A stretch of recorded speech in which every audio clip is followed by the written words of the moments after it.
What's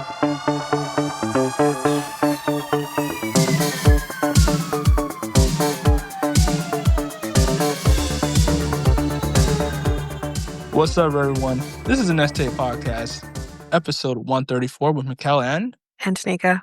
We have conversations on different topics. So, on today's episode, we're going to briefly talk about. We are finishing up, I believe this is our final episode of our Hamilton series. So, in this episode, we are going to be talking about Theodosia Burr Jr. Because if I remember, she is named after her mother. So yeah, that's what we're going to be talking about in this episode. I noticed like the last episode, it was like, it did very well, I believe. Oh, did it? Yeah, it did. It did. The people can't remember what we talked about. Oh geez. It's been like it's been five episodes, right?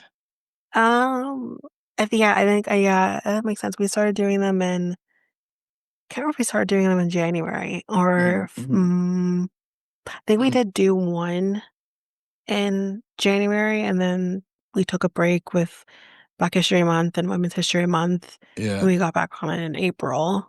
So we kind of been doing like say one every 4 to 5 weeks. With the exception of like our series I will do. So yeah, I think it's probably been about 5. Oh no, we did do one in Women's History Month. I remember that now. We did do one. Yeah, we did it with Eliza and Alma Sands. Yeah. But yeah, we talked about those two. We've talked about Alexander Hamilton, Aaron Burr. Yep. Yeah. I'm trying to see. Yeah. Philip Hamilton was another one we did. Angelica Schuyler. Yeah, that did quite well. Did it? Yeah, it did. People are just yeah.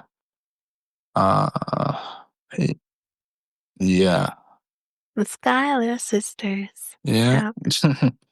Yeah. So we'll continue this series. This is the last one. I mean, I don't know if we'll continue this moving forward. It's definitely there's not anything really planned next year, but we do kind of want to talk about like some of the presidents, which we kind of done already. We've talked about like more of the modern day ones. We did JFK. Yep. I think we talked about Barack Obama. We did do Obama and Black History Month. Barack Obama. Yeah, we did. We did do that. We do have another one coming up very soon. With Bill Clinton. That should actually be coming to I think in the end of the month. Yeah. So we do have another one coming. And that will be a little bit of an interesting one, just because scandal with Bill Clinton. Yeah. But we do have others that we'll be doing later on. I mean, kind of talking about it, like we do have plans to talk about Donald Trump, but depending on where we are at in the world at the time when we do this episode, which I think it's not planned. I don't think we're doing it this year. I'm not even sure if we're doing it next year. I have to check the schedule. I think we should do it after when his term is over. Yeah. Or if he gets assassinated. I didn't say that out loud. There's rumors. I'll see kind of where we're at in terms of as a country, where they're at as a country, where we're at together as countries. We'll see kind of where we're at that point. If we are I'm just not in a spot, in a headspace where I want to tackle that, or I'm just like, I don't feel like our listeners really need to be hearing this right now. Right. We'll talk about somebody else. We'll talk about another president. Maybe it would be like George Washington or Jefferson, but as much as it's a lot of fun to see these characters brought to life in Hamilton. Right. The realities of these presidents it's like, Mhm. I don't know if I really want to tackle that Mhm. because I mean, these were slave owners at the end of the day, and I just don't know if I want to tackle that. Um, and I feel like it kind of goes against Hamilton in the sense of, like we talked about John Lawrence last year. It's like this was a friend of his who was trying to, do good for us as Black people. And Alexander Hamilton seemed to kind of want to do that as well, at least in his memory. But then you are like worshiping a man, George Washington, who is a slave owner. So like I just Mhm. don't know like how my brain can compute that right now.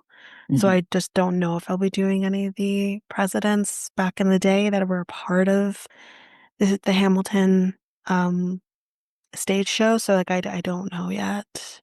So we'll see kind of where I'm at. But like I said, like this is most likely the last thing Mhm. that we'll be talking about. The last person that we'll be talking about. Um, so yeah. Mhm. Okay. All right. Let's begin. Um, yeah, let's start. Okay. So Theodosia Burr Mhm. Alston, who was born on June 21st, 1783, and potentially died on either January 2nd or 3rd, 1813. We'll talk about it. Was an American socialite and the daughter of the third U.S. Vice President Aaron Burr and Theodosia Bartow Prevost.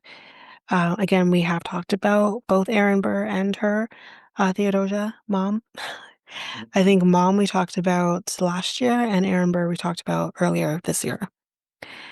Mhm. She became First Lady of South Carolina after her husband, Joseph Alston, became governor of South Carolina during the War of 1812. She was then lost at sea at the age of 29.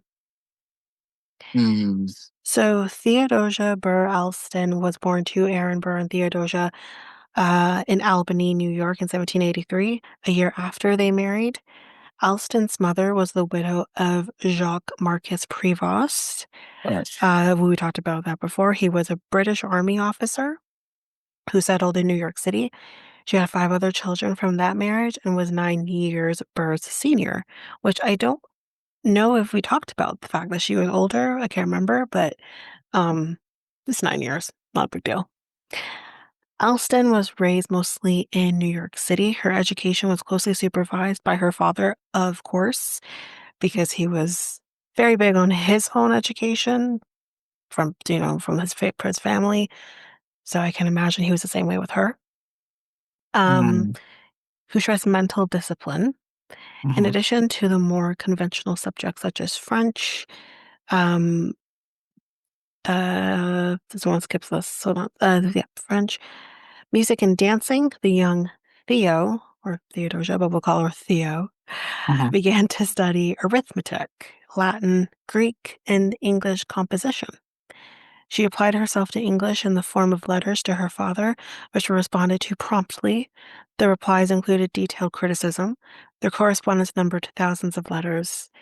Theodosia Bartow Burr, so mom, died Mhm. when her daughter was only 11 years old. After this event, her father closely supervised his daughter's social education, including training in appreciation of the arts. By the age of 14, she began to serve as hostess at Richmond Hill, which was Burr's stately home in what is now Greenwich Village. Mhm. Once, when Burr was away in 1797, his daughter presided over a dinner for Joseph Brant, who was a chief of the Six Nations. On this occasion, she invited physicians David Hosack and Samuel Bard and Bishop Benjamin Moore. So I don't think the guy who does the paint, among other notables.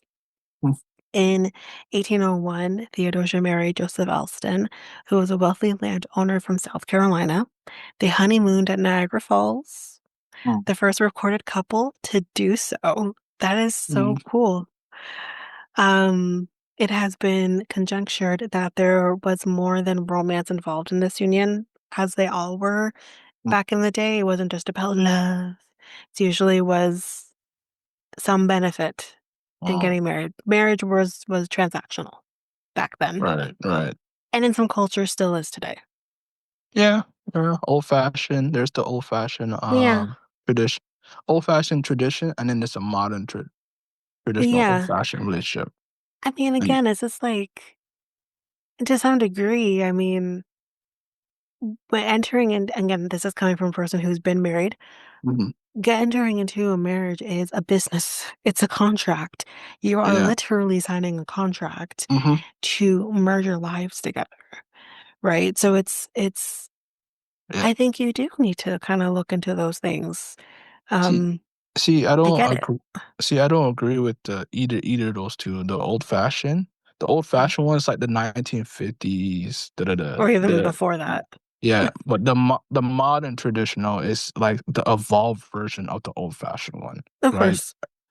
So like it's like you're supposed the man's supposed to earn money Mm. and the mom and I think it's the mom is supposed to stay at home Stay home, raise the kids, and keep raise the house. kids and keep the house, this and that. Yeah. And yeah, that's the modern. I mean, it's I think there's more towards it than the old fashioned one. But yeah. those Well, no, I I mean, don't like I find like now, today, in today's time, that's not what the typical way of marriage or relationships. mm, mm, It's yeah, you're both kind of, hustling to make ends meet and mm, you're both keeping home, you're both raising your kids. Like it's become a lot more equal. mm, mm. Um, Yes, 50-50. I do agree with yeah. that But relationship. there That's are called the people 50-50. who still believe in the old-fashioned sense of you're providing as the man, I'm keeping house as a woman and raising the kids. And Yeah. I don't subscribe to that. I don't know if I'll subscribe to that because Mhm. I don't necessarily, and I know people in my life who think like this, that think men are the decision makers and whatever. And I don't, I don't subscribe to that. Yeah. I don't at all. Um, like I've had like arguments with friends. I mean, that's your decision. That's fine. But like, don't expect me to be the same way kind of thing. Like, I'm you at know? women. I'm at women that say that they don't want nothing to do with the finances. Yeah, And I'm no, that's not my life. and I'm like, so you're gonna teach our daughter that? I'm definitely not teaching my daughter to No, be no, like that's not my life. that. Like, Hell no. I'm if I'm not all over it, Hmm. ain't no one is doing getting stuff done. Yeah. Like, it's just not gonna happen. Like, yeah, like obviously in the process of, you know, moving in and, taking care of what we have right currently, like, yeah, I'm the one that's going in, vacuuming, Hmm. mopping, because Hmm. not that he won't do it. Just that Yeah. he's been overworking himself and whatever. Like, Yeah. yeah, I'm doing that, but you best believe because I'm doing that because like I don't want my house to go to but like Hmm. you best believe Hmm. I say to him, like, clean up after yourself. Like Hmm. like I just don't understand. Sorry, I'm gonna rant. I just don't understand when a man cooks his food, because I'm not fully in there right now, but he Hmm. is. Hmm. He cooks the food. Tell me why he leaves the food in the pot overnight, God, maybe even longer. Doesn't it make sense to put the food in the fridge I and mean, clean the pot? hey, listen, I It don't know. makes my house stink. I understand. Well, we're tired, we're I not don't thinking. care. So am I. Yeah, and if we do it, we just put it in the fridge Yeah, that's what I want you to do. I want without the you cover to on it. clean up. Yes. I want you to clean up after yourself. I don't want these goddamn cabbage and onions stinking up my house. Clean it up. Like, I like Alright. the thing is, here's the thing. I went in there on Tuesday. Mhm, He had gotten home from work mhm, after working a 12-hour shift, and I noticed the food was sitting in the pot then, and I said, make sure you clean up after yourself." And here's the thing, I mean, maybe I'm entering you into my life just a little too much in the moment, but I gotta mhm. stress this. You're tired, but you sure as hell find the strength for bow chicka wow wow. You find the strength for that, okay? Uh, And I say to him, "Okay, I'm gonna come over, in a couple days. I'm gonna clean up because Who else is going to? And I get the, oh, I'm tired. I get that. Okay. So, And then tell me why I then see it again. This time it's actual food sitting in it. Like before, the pot wasn't like, there's some stuff was out of it, but the pot hadn't been cleaned. This time there's actually food in it. And I was like, the hell? Like, you can't, you can't take, we got containers. You can't find some containers and put the food in there. too much work. No, I don't care. the I thing, don't care. the thing is, Like, yeah, for me, I do clean out of myself at like a couple days. Like, I do clean out of myself.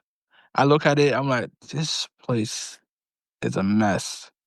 yeah, Like, but like, he and wouldn't I do just that. clean. He wouldn't do that because Yeah. it's like he's in like right now where he's sleeping on top of our futon in the Uh, second room, and he's in there mhm, snoring away mhm, while I'm slaving off cleaning his shit. It's like, I'm not, listen, I said to him, like, at that time, I'm like, okay, I'm gonna clean up. I'm gonna cuss while I'm doing it, but I'm gonna clean up. He also put a pot full of like, because he's African, right? So they make fufu. Don't ask me what it is, but it mhm, kind of has like a look of like rice, but it's not rice. Um, he did that too. Puts the pot with some of the fufu still sitting in the damn pot while there's water in it. So when I'm going and trying to clean the pot out, there's just food everywhere in the sink that can't go down the sink. I'm like, what the fuck? I'm like literally having to clean up. I did it. I did it. I clean it up, wipe down the stove. I clean up everything, okay? I went back in the next day. There's more food. I'm like, mm, I literally sent him a voice note at that point, and I'm like, for God's sake, clean up after yourself. mhm, This time I wasn't doing it. I'm like, I went in here with a purpose was to vacuum and dust because we live in a basement. There's going to be spiders and shit, so I need to keep that clean. I didn't come in here to clean up after you. Like, I just didn't do that. And then you don't come straight home from work, you go to your dad's first. Meanwhile, my house smells like onions and cabbage. I was unhappy. I was unhappy.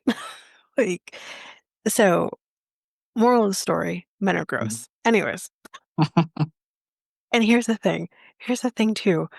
It's not just me complaining about my boyfriend, okay? Because I remember explicitly the amount of times that I would go into the basement of your house where he mainly is. mm, How many times would I walk into that place, you left the syrup out of the fridge? How many times would I have had to say to you, I'm like, did you forget something? And it got to the point, y'all, where he knew what I was talking about. I realized that I've left it out. So it's just like men. Men, y'all. Anyway. yeah. Okay. Just have to Uh, plug in my computer here. All right. yeah. In Okay. fact, Theodosia. Yeah, it happens, my ass. Theodosia. Okay. So so Burr agonized intensely and daily about money matters, particularly as to how he would hold on to the Richmond Hill estate. It is thought that his daughter's tie to a member of the Southern gentry might relieve him of some of his financial burdens. The marriage to Alston meant that Theodosia, would become prominent. Her letters to her father indicated that she had formed an affectionate alliance with her husband. The couple's son, Aaron Burr Alston, was born in 1802. Still before um, Grandpa would kill Alexander Hamilton. Um, 2 years before.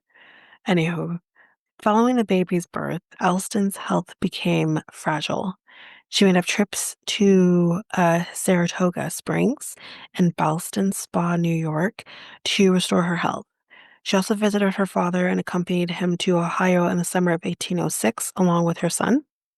There, Aaron met with the Irishman Harmon Belner-Hazett, who had an island estate in the Ohio River in what is now West Virginia.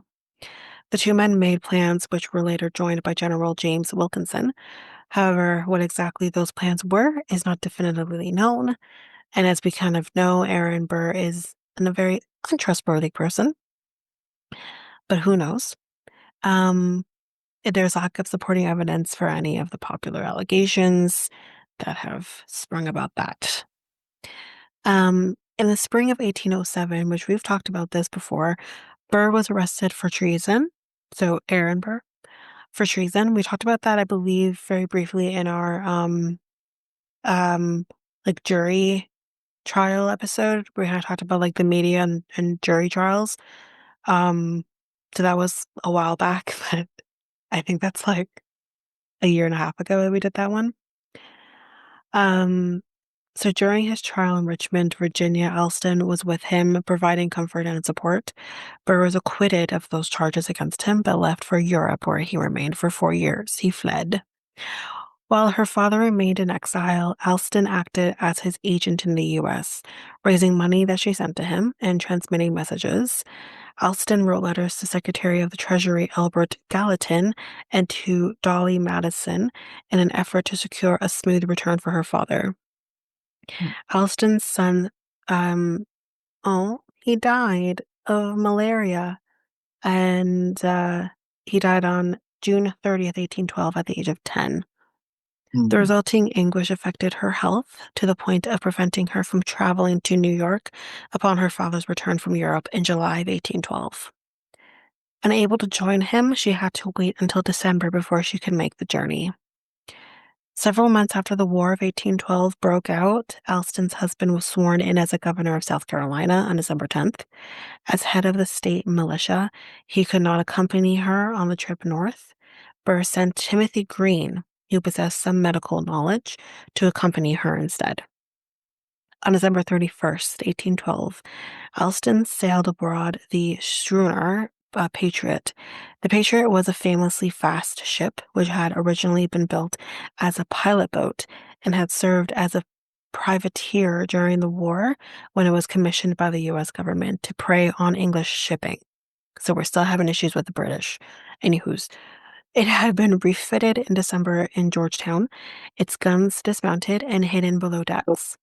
Its name was painted over, and any indication of recent activity was entirely erased. The schooner's captain, William Overstocks, desired to make a rapid run to New York with his cargo. It is likely that the ship was laden with the proceeds from its privateering raids. The Patriot and all those on board were never heard from again.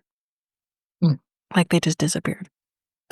Immediately following the Patriot's disappearance, rumors arose.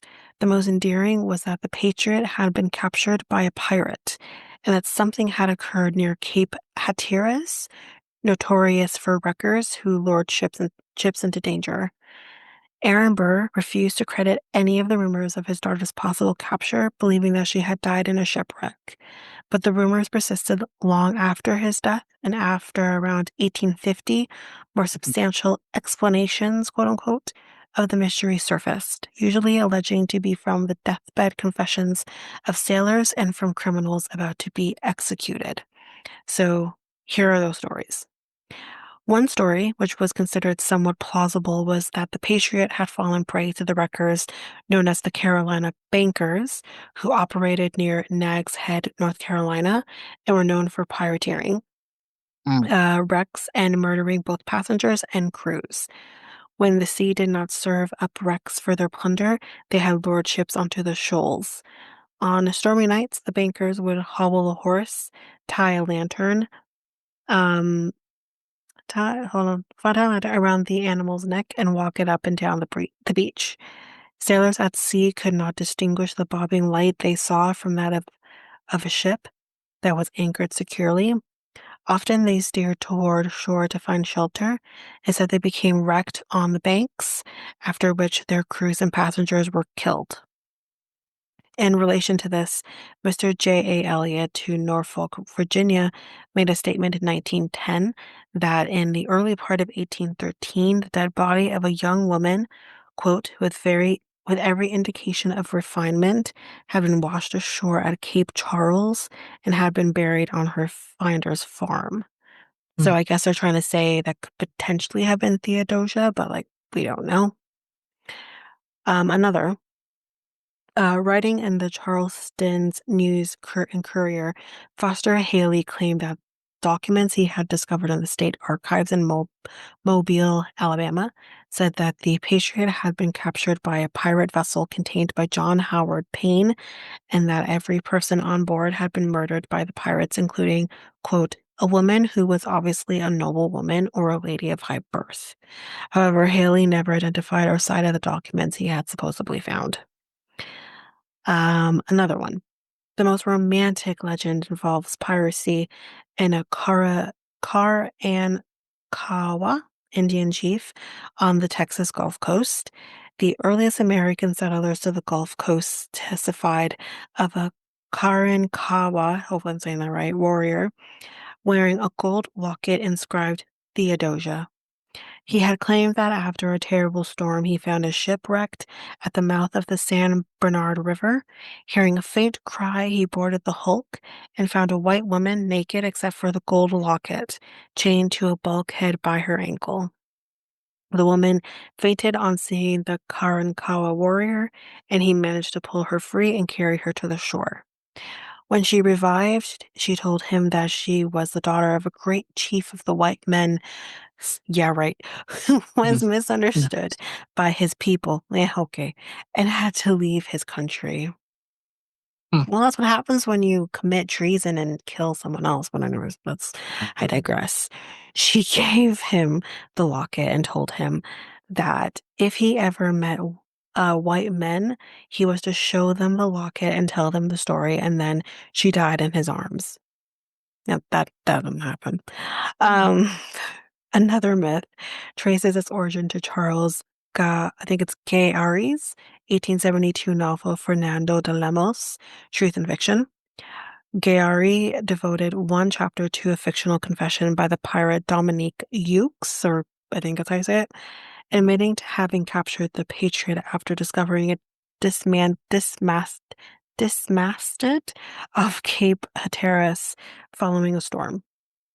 In Gayari's account, this Dominique guy and his men murdered the crew while Alston was made to walk the plank. Okay. She stepped on it and descended into the sea with graceful composure, as if she had been alighting from a carriage. Gary wrote in Dominique's voice. We don't know what is okay. She sank and rising again, she with an indescribable smile of angelic sweetness waved her hand to me as if she meant to say farewell and thanks again. What the and then sank forever. What is this?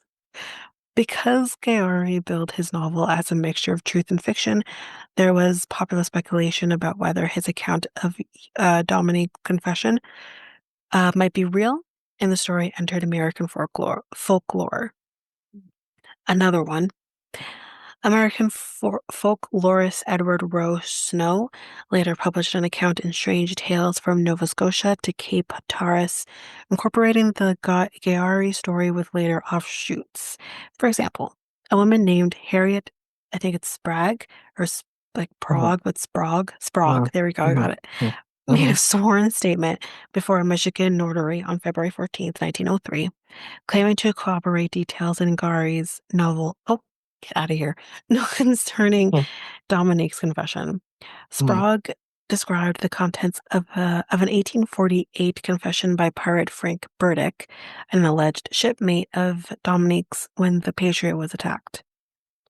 In Burdick's version, the pirates left most of Alston's clothing untouched, as well as a portrait of her.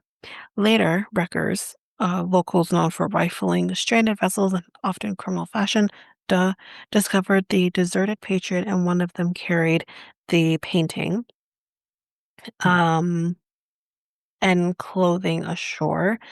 A legend later arose in Bald Head Island, North Carolina, that Theodosia roams the beaches searching for the painting. Okay. Hmm. It's probably just another lady in white because there's always one of those. Anyway, a popular, though very improbable local story in Alexandria, Virginia, suggests that Alston may have been the mysterious female stranger who died at Gatsby's Tavern on October 14th, 1816. She was buried in St. Paul's Cemetery with a gravestone inscription that begins, quote, to the memory of a female stranger whose mortal sufferings terminated on the 14th day of October 1816, aged 23 and 8 months. Hmm. I mean, Theodosia was older, but anyways. Yeah. Um, in 1869, physician William G. Poole treated Polly McCarring, an elderly woman in Naig's Head, and noticed an unusually expensive appearing oil painting on her wall. Man Caring gave it to him as payment and claimed that when she was young, her first husband had discovered it on a wrecked ship during the War of 1812. Right. Details of the painting and Sprague's story appear to be derived from a separate legend that first appeared in print in 1878. Poole became convinced the portrait was of Theodosia and contacted members of her family, some of whom agreed, though Poole conceded that they cannot say positively if it was her because Hmm. none of them had ever seen her. Because at this point, anyone who was probably in her family that could have identified her are probably all dead at this point. Hmm. Mary Alston Pringle, I don't think she's related to the Pringle, is anyway, who had been Alston's sister-in-law, was the only person contacted by Poole who had actually known Theodosia, and Pringle could not recognize the painting as a portrait of her. The portrait is now at Yale University's Lewis Walpole Library. Hmm. Okay. So, a less romantic analysis of the known facts has led some scholars to conclude that the Patriot had probably wrecked by a storm off Cape Hatteras. Logbooks from the blockading British fleet report a severe storm that began off the Carolina coast in the afternoon of January 2nd, 1813, and continued into the next day. James L. Michie, an archaeologist from South Carolina who studied the course of the storm, concluded that the Patriot was likely just north of Cape Hatteras when the storm was at its fiercest. Quote, if the ship managed to escape this battering, which continued until midnight, it then faced near hurricane force winds in the early hours of Sunday. Given this knowledge, the Patriot probably sank between 6 p.m. Saturday, January 2nd, and 8 a.m. Sunday, January 3rd, which is why we don't have I guess, an exact date as to when she would have died. But yeah, I mean, that's basically it for that. But I kind of lend back to kind of after, talking about Philip Hamilton, which Hmm. is Alexander Hamilton's son, who died in his own duel before Right. Hamilton died himself, and then Theodosia um, dying in a shipwreck. Hmm. It kind of lends back to, for those people who know the songs and the show and everything. Hmm. There's obviously Mikel has not watched it, so we'll refresh Hmm. his memory. Hmm. There's this one scene in um or one song I should say in the show where both um Theodosia and Philip Hamilton are born, and you have Aaron Burr and Alexander Hamilton singing very similar song about their children, and um it's a beautiful song, Right. and it's kind of an amazing thing to see Uh-huh. as we kind of know these two are kind of frenemies and kind of become enemies later on, obviously. Right. Right. But the other part of it is kind of both of them kind of saying, I'm going to protect my child and I'm going to make sure no harm comes to you. And, you're Mhm. growing up now with this new nation um, that they fought hard for. And I think the biggest thing for me was kind of this. you're going to achieve everything in the world and I'm going to protect you as your father and all that, when they couldn't. And I think that's like, watching it the first time, I'm like, whoa, like, that's not going to happen. That's something you have no control over. And kind of knowing the outcome before knowing, watching it, Yeah. I already knew, Hamilton's son's going to die in a duel and Theodosia's going to disappear. So I knew all this already. So I'm just like, whoa, like, that's not even possible. You can't promise that because that's not what's going to happen. Mm. And then this kind of the stark, like, similarities too is like, Hamilton wasn't there for his son, when he's dueling this guy. Sure, his dad was still alive and around, so he, I'm sure he talked to him before it happened, but he wasn't there when his son was being essentially killed. Aaron Burr wasn't there when his daughter went missing. Right. So it's just like, yeah, I'm talking in circles, but it's just like, it's crazy. It's Yeah, I it is. think Lin-Manuel Miranda writing that song in the way he did was, I mean, I don't want to say genius because I think that's obviously not a hard thing to, kind of put together under the circumstances of what we know in history, but it's just like, it's just so smart. It was just so smart. I think that's what I want to say. So, Okay. yeah. So this ends the episode of 134 of the Next Tape Podcast. The Next Tape Podcast is available now on all podcast platforms. We also have a website called Tanyka. Nextdaypodcast.podpage.io. And where else are we at? Facebook and Instagram at Next Day Podcast, and Twitter, TikTok, and Blue Sky Next Day Pod. And you can contact us on email at mikeltanyka@gmail.com. That's mikeltanyka@gmail.com. So what did we talk about, Tanyka? Well, we talked about Theodosia Burr Alston, who was the daughter of Aaron Burr, and yeah, and that's like I said, I believe our final episode of the Hamilton series, and yeah. All right. Yep. Oh, I have nothing else to say about this. So yeah. So I'm Mikel, and I'm Tanyka. we're out until Monday, probably. All right. See you guys Monday. Peace. Bye.